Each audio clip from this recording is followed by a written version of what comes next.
রাজমিস্ত্রির কাজের ১,০০০ টাকা পাওনাকে কেন্দ্র করে কামরুল নামে এক ব্যক্তিকে গলা কেটে হত্যার অভিযোগে তার বন্ধু আলামিনকে গ্রেপ্তার করেছে পিবিআই। বুধবার দুপুরে পিবিআই ঢাকা জেলার পুলিশ সুপার এম মোর্শেদ জানান, ৮ আগস্ট খুলনা থেকে কাজের সন্ধানে আশুলিয়ায় আসেন তারা। পরদিন বাসা ভাড়া নিয়ে রাজমিস্ত্রির কাজ শুরু করেন।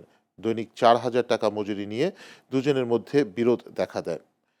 ১৪ আগস্ট রাতে পাওনা ১,০০০ টাকা চাওয়াকে কেন্দ্র করে কথা কাটাকাটির এক পর্যায়ে ছুরি দিয়ে কামরুলের গলা কেটে টাকা নিয়ে পালিয়ে যান আল আমিন।